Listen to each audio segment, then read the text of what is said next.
नमस्कार मित्रों, Naresh IAS academy platform पर आपका स्वागत है। सिविल सेवा मुख्य परीक्षा या आईएएस मुख्य परीक्षा की तैयारी के लिए महत्वपूर्ण मार्गदर्शन हम समय समय पर प्रदान करते हैं। जयपुर सेंटर पर ऑफलाइन क्लासेस के माध्यम से हम सामान्य अध्ययन के प्रत्येक प्रश्न पत्र को 20 दिन में कवर करते हैं और अब हमने ये डिसाइड किया है कि YouTube पर प्रत्येक क्वेश्चन पेपर को सिनॉप्सिस के रूप में 20 दिन के एक प्रोग्राम के थ्रू आपके लिए प्रस्तुत किया जाएगा, जिससे आपकी तैयारी को एक सही मार्गदर्शन प्राप्त हो सके और आप अपनी सफलता को एंश्योर कर सकें। ऑफलाइन क्लासेस के लिए आप कांटेक्ट कर सकते हैं। जयपुर सेंटर पर अभी हम क्लासेस प्रोवाइड करते हैं। जीएस के क्वेश्चन पेपर को तैयार करने में सबसे बड़ी जो चुनौती होती है वो ये कि लास्ट टाइम में पेपर से पहले के जब कुछ दिन होते हैं तो कैसे पूरे पेपर को कवर किया जाए, उस पर ग्रिप बनाई जाए। अगर पूरा क्वेश्चन पेपर या पूरा जो सिलेबस है उस क्वेश्चन पेपर का हमारे ग्रिप में और सिनॉप्सिस के रूप में आए तो फिर डेफिनेटली उसका हम अच्छे से रिवीजन कर सकते हैं और अपनी परफॉर्मेंस को इम्प्रूव कर सकते हैं। तो मेरा प्रयास यही रहेगा कि प्रत्येक क्वेश्चन पेपर को 20-20 टॉपिक्स में डिवाइड करके और इंटीग्रेट करके आपके लिए प्रस्तुत किया जाए। आज का हमारा टॉपिक रहेगा जीएस पेपर 2 से शक्तियों का पृथक्करण। शक्तियों का पृथक्करण, और इस टॉपिक को हम देखेंगे और पिछले वर्षों में कई बार यूपीएससी ने यहां से क्वेश्चन पूछा है, तो निश्चित रूप से आपको इसको तैयार करना होगा अच्छे से।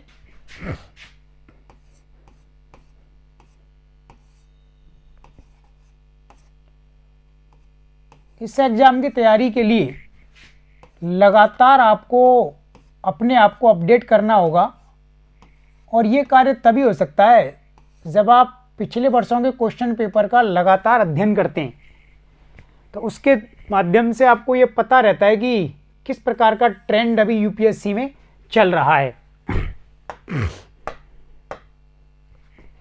देखिए, इस टॉपिक को किस तरीके से कवर किया जाए और पिछले वर्षों में जिस प्रकार से क्वेश्चन यहाँ से पूछे गए हैं तो उन सभी क्वेश्चंस पर ग्रिप कैसे बनेगी। तो इस टॉपिक को हम डिवाइड कर सकते हैं। 3 सेक्शन के तहत इस टॉपिक को पढ़ा जाना चाहिए। सबसे पहले शक्तियों के पृथक्करण का आधार क्या है, इसका बेसिस क्या है।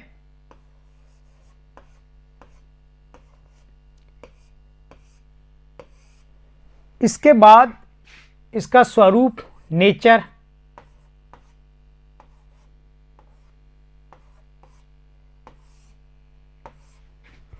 और देन वर्तमान में उभरते हुए मुद्दे कौन कौन से हैं इसके साथ।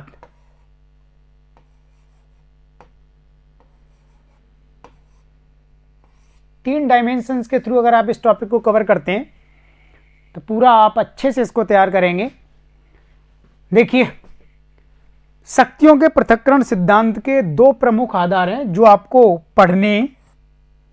एक है इसका दार्शनिक आधार,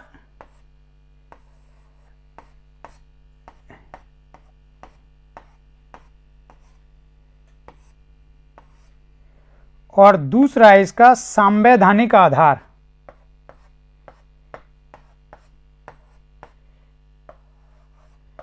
constitutional basis. English medium student के लिए अलग से ये सीरीज प्रस्तुत की जाएगी।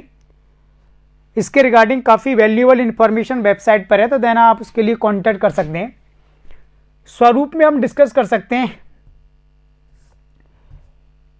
एक तो इसका स्वरूप निरपेक्ष,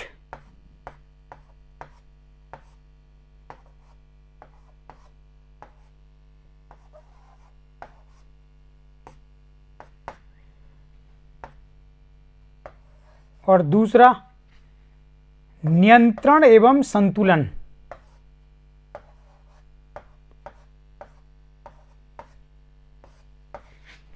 नियंत्रण और संतुलन।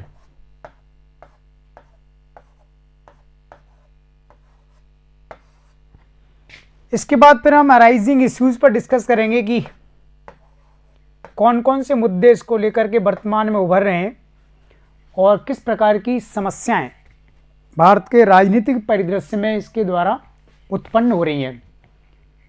तो ये आज का हमारा पहला टॉपिक रहेगा। इस टॉपिक को हमें किस तरीके से तैयार करना है कि पिछले वर्षों के सभी क्वेश्चंस का जवाब हम दे सकें, और अगर भविष्य में यूपीएससी नए अप्रोच से क्वेश्चन पूछता है तो देन उसका आंसर हमारे पास होना चाहिए।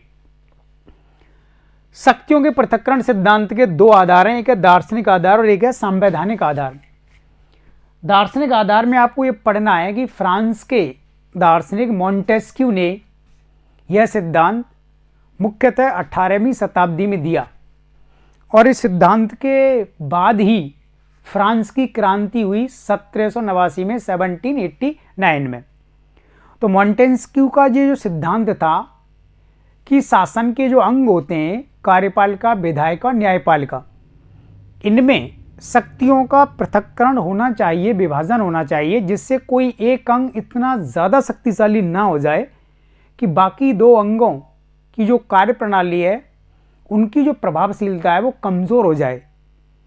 तो मॉन्टेस्क्यू का ये जो सिद्धांत है उसको उस समय की परिस्थितियों के अकॉर्डिंग पढ़ेंगे कि 17वीं 18वीं शताब्दी तक फ्रांस में और दुनिया के विभिन्न देशों में राजतंत्र होते थे, और राजा के हाथ में कार्यपालिका, विधायिका, न्यायपालिका तीनों शक्ति होती थी। ठीक है, तो एक तो आप इसको थोड़ा डिटेल में पढ़ेंगे। दूसरा वर्तमान में इसका आधार है संवैधानिक आधार, कॉन्स्टिट्यूशनल बेसिस। इसमें आपको यह पढ़ना है कि भारत का जो संविधान है, उस संविधान में हमारे यहाँ संसदीय प्रणाली को स्वीकार किया गया है, और संसदीय प्रणाली में संसद के भीतर से कार्यपालिका का विकास होता है, उद्भव होता है। तो संसदीय प्रणाली को सामान्यतः शक्तियों के पृथक्करण सिद्धांत का विरोधी माना जाता है, क्योंकि अगर कार्यपालिका का जन्म विधायिका के भीतर से ही होगा तो विधायिका हमेशा कार्यपालिका को कंट्रोल करेगी, नियंत्रित करेगी, और कभी भी उसको पावर्स नहीं दिए जाएंगे। तो भारत में इसका आधार संवैधानिक है। इसका सीधा सा अर्थ ये हुआ कि भारत में शक्तियों का जो पृथक्करण है हमारे संविधान की सीमाओं में रहते हुए उस रूप में नहीं अपनाया गया है जैसा कि मॉन्टेस्क्यू ने बताया है। तो ये डिफरेंस आपको समझ में आना चाहिए कि मॉन्टेस्क्यू क्या कहना चाहते हैं उस समय की परिस्थितियों में, और भारतीयों ने अपनी परिस्थिति को ध्यान में रखते हुए कौन से आधार को स्वीकार किया है। फिर आप पढ़ेंगे इसका स्वरूप यानी नेचर। शक्तियों के पृथक्करण सिद्धांत का स्वरूप दो प्रकार का हो सकता है, एक है निरपेक्ष स्वरूप। निरपेक्ष स्वरूप का अर्थ होता है कि कार्यपालिका, विधायिका, न्यायपालिका तीनों एक दूसरे को प्रभावित नहीं करते हैं, तीनों का कार्यक्षेत्र स्पष्टतः विभाजित होता है, और एक अंग दूसरे के कार्यक्षेत्र में हस्तक्षेप नहीं करता है। इस प्रकार अगर हम इस व्यवस्था को दुनिया के विभिन्न देशों में देखें तो सामान्यतः अध्यक्षीय प्रणाली में इसकी कुछ विशेषताएं नजर आती हैं, लेकिन पूरी तरह से निरपेक्ष रूप में दुनिया के किसी भी देश में इसको स्वीकार नहीं किया जाता है, और भारत में तो निरपेक्ष स्वरूप लागू होता ही नहीं है। दूसरा है नियंत्रण एवं संतुलन, चेक्स एंड बैलेंस। तो भारत में शक्तियों के पृथक्करण का यह स्वरूप स्वीकार किया गया है जिसे हम सापेक्ष सीमित स्वरूप भी कहते हैं। इसका अर्थ यह है कि यहां कार्यपालिका, विधायिका और न्यायपालिका तीनों में संविधान के दायरे में रहकर के शक्तियों का, कार्यक्षेत्र का, विषयों का विभाजन भी किया है, लेकिन तीनों को एक दूसरे के साथ संतुलित भी किया गया है, एक दूसरे के साथ लिंक भी किया गया है। अर्थात कार्यपालिका को विधायिका के अधीन रखा गया है, न्यायपालिका कार्यपालिका और विधायिका दोनों की कार्यप्रणाली की समीक्षा करता है संवैधानिक आधार पर, और कार्यपालिका और विधायिका दोनों मिलकर के न्यायपालिका को नियंत्रित करते हैं। यानी भारत में शक्तियों का पृथक्करण नियंत्रण और संतुलन पर आधारित है, तो ऐसी स्थिति में हमारे यहाँ तीनों अंगों में से किसी एक के तानाशाही या निरपेक्ष रूप में परिवर्तित होने की संभावना काफ़ी कमज़ोर है। तो संविधान बनाने वालों ने इस बात का पूरा ध्यान रखा है कि कभी भी इन तीनों अंगों में असंतुलन पैदा ना हो जाए, और भारत जिस प्रकार से सांस्कृतिक रूप से एक विविधतापूर्ण राष्ट्र है और विविधता में नियंत्रण और संतुलन दोनों आवश्यक होता है, तो कहीं ना कहीं हमारी सांस्कृतिक परिस्थितियों का प्रभाव भी संविधान पर नजर आता है। तो बहुत डिटेल में आप इन सब चीज़ों को डिस्कस करेंगे, पढ़ेंगे। इसके बाद इसके कारण वर्तमान में कुछ उभरते हुए मुद्दे क्या हैं, रिसेंटली ऐसी कौन सी प्रॉब्लम्स आ रही हैं इसको लेकर के, जिसके कारण भारत में इसको चिंताजनक माना गया है। हाल ही में अगर आप देखें, पिछले लगभग 20 साल से न्यायपालिका यानी सुप्रीम कोर्ट की स्थिति बहुत तेजी से बदलाव आया है। तो वैश्विक परिस्थितियों में बदलाव हो रहा है, देश के भीतर की परिस्थितियों में बदलाव हो रहा है, उसी के अनुरूप सुप्रीम कोर्ट ने अपनी भूमिका को तेजी से बदला है। तो सुप्रीम कोर्ट अब न्यायिक सक्रियता, जुडिशियल एक्टिविज्म के माध्यम से कार्यपालिका और विधायिका के क्षेत्रों में प्रवेश कर रहा है। यानी कुछ ऐसे क्षेत्र जहां सामाजिक आर्थिक विषय पूरी तरह से कार्यपालिका और विधायिका के अधीन आते हैं, उन क्षेत्रों में कार्यों को करने या ना करने, विधान या कानूनों को लागू करने या ना करने का आदेश सुप्रीम कोर्ट के द्वारा दिया गया। और जब सुप्रीम कोर्ट ने इस प्रकार का आदेश दिया तो कार्यपालिका और विधायिका ने इस पर तीव्र प्रतिक्रिया व्यक्त की और इसे अपने आंतरिक मामलों में हस्तक्षेप माना है। तो एक तो न्यायिक सक्रियता जिस तरीके से सुप्रीम कोर्ट की बढ़ रही है, उसके द्वारा कहीं ना कहीं कार्यपालिका, विधायिका और न्यायपालिका जो नियंत्रण एवं संतुलन पर आधारित हैं, उस पर एक संकट की स्थिति उत्पन्न हो रही है। ये संतुलन अब धीरे धीरे कमजोर हो रहा है। तो ये चिंताजनक इश्यू भारत में बना हुआ है। दूसरा, न्यायिक विधायन, जुडिशियल लेजिस्लेशन, यानी न्यायपालिका को कानून नहीं बनाना चाहिए। कानून बनाने का कार्य विधायिका का है। न्यायपालिका की जिम्मेदारी सिर्फ ये है कि वह विधायिका के द्वारा बनाए गए कानूनों और कार्यपालिका के द्वारा लागू किए गए इन कानूनों की संवैधानिकता की जांच करे, संविधान के दायरे में रह करके। अगर ये कानून संविधान की भावनाओं के प्रतिकूल पाए जाते हैं, तब सुप्रीम कोर्ट को इन्हें असंवैधानिक घोषित कर देना चाहिए। लेकिन हाल के वर्षों में देखा गया है कि सुप्रीम कोर्ट ने न केवल इन कानूनों की व्याख्याएं की, इन कानूनों के संबंध में अपनी एक राय दी, और सुप्रीम कोर्ट की जो राय थी वो कानून बनाने के रूप में आई है। यानी न्यायिक विधान में जब न्यायपालिका कानून बनाएगी भी और बनाए हुए कानून की समीक्षा भी करेगी, तो ऐसी स्थिति में कार्यपालिका और विधायिका का जो कार्य है वह न्यायपालिका के हाथों में केंद्रित हो जाएगा।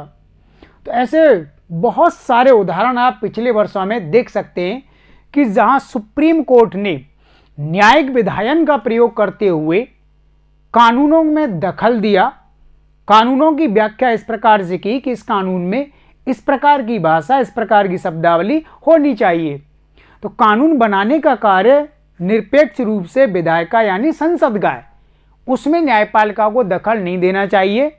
तो ऐसी स्थिति में न्यायपालिका की पोजीशन बहुत स्ट्रांग हो रही है और विधायिका और कार्यपालिका नीचे आ रहे हैं। तो ये जो नियंत्रण संतुलन बना रहता है तीनों में, ये धीरे धीरे भारत में कम हो रहा है। और तीसरा बताएंगे जनहित याचिकाएं या लोकहित याचिकाएं, पब्लिक इंटरेस्ट लिटिगेशन, PIL। अब सुप्रीम कोर्ट की न्यायिक सक्रियता के कई आधार हैं, उनमें से जनहित याचिकाएं भी हैं। यानी जनहित याचिकाओं के माध्यम से कोई भी व्यक्ति पीड़ित पक्ष के लिए न्याय मांग सकता है। तो ऐसे कई उदाहरण हैं जिनमें सुप्रीम कोर्ट ने PIL के माध्यम से कार्यपालिका और विधायिका को आदेश जारी किए, जबकि वे आदेश संवैधानिक आधार पर उचित प्रतीत नहीं होते, क्योंकि वे निसंदेह कार्यपालिका और विधायिका के कार्यक्षेत्र में आते हैं। तो जनहित याचिका का बढ़ता हुआ प्रयोग न्यायपालिका की सक्रियता को और तीव्र कर रहा है, और ऐसी स्थिति में न्यायपालिका का प्रभुत्व कार्यपालिका और विधायिका दोनों पर बढ़ रहा है। तो भविष्य में शक्तियों के पृथक्करण का जो सापेक्ष स्वरूप है भारत में, ये कमजोर हो सकता है, और न्यायपालिका की स्थिति एक सीमा से अगर अधिक होती है तो ये भारतीय संविधान के खिलाफ होगी, और संविधान निर्माताओं का जो दृष्टिकोण था उसके भी इसे प्रतिकूल माना जाएगा। इसी प्रकार सुप्रीम कोर्ट ने कुछ ऐसे कार्य भी किए जिनमें से एक है बुनियादी ढांचे का सिद्धांत, बेसिक स्ट्रक्चर थ्योरी। 1973 के केशवानंद भारती केस में सुप्रीम कोर्ट ने बुनियादी ढांचा सिद्धांत के माध्यम से कार्यपालिका और विधायिका के लिए एक सीमा रेखा खींच दी है कि आप इस सीमा रेखा को क्रॉस नहीं कर सकते। अब आपको यह सोचना है कि बुनियादी ढांचे का सिद्धांत मूल संविधान में नहीं था, यह 1973 के बाद से सुप्रीम कोर्ट ने इसको विकसित किया है। इसका अर्थ यह हुआ कि सुप्रीम कोर्ट अब संविधान के ऊपर जाकर के और नए विधायन भी बना सकता है, और कार्यपालिका विधायिका के लिए सीमा रेखा खींचना, उनको ऑर्डर देना है, उनको सबऑर्डिनेट बना करके रखना है। तो ये 4-5 मुख्य मुद्दे हैं जिनकी वजह से भारत में शक्तियों के पृथक्करण सिद्धांत पर लगातार वाद विवाद और चर्चा हो रही है कि आखिर भारत में इसका स्वरूप कौन सा है। हमारे संविधान निर्माताओं ने इस संबंध में किस प्रकार के दिशा निर्देश संविधान में दिए हैं। तो इस तरीके से अगर आप इस टॉपिक को कवर करते हैं सभी डायमेंशंस के साथ, तो निसंदेह पिछले वर्षों में जो क्वेश्चन पूछे गए उनका आप सही आंसर दे सकते हैं, और भविष्य में जो क्वेश्चन पूछे जाएंगे उन पर भी आपकी पकड़ बन सकती है। जब आप इंटरव्यू बोर्ड में जाएंगे तो इस प्रकार के प्रैक्टिकल एस्पेक्ट्स आपसे पूछे जाते हैं। बेसिकली जब मैंने खुद ही इसको फेस किया था तो उसमें इस तरह की व्यावहारिक बातें पूछी जाती हैं कि न्यायपालिका की बढ़ती सक्रियता किस प्रकार राष्ट्रहित और संसदीय प्रणाली दोनों के अनुकूल है या प्रतिकूल है।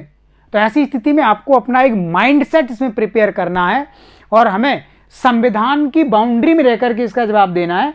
संविधान के अनुसार देश में शासन चलता है, इसलिए संविधान से ऊपर कोई भी नहीं है, ना सुप्रीम कोर्ट है, ना राष्ट्रपति है, ना संसद है। तो इस बात का हमेशा ध्यान रखना है। ठीक है, थैंक यू।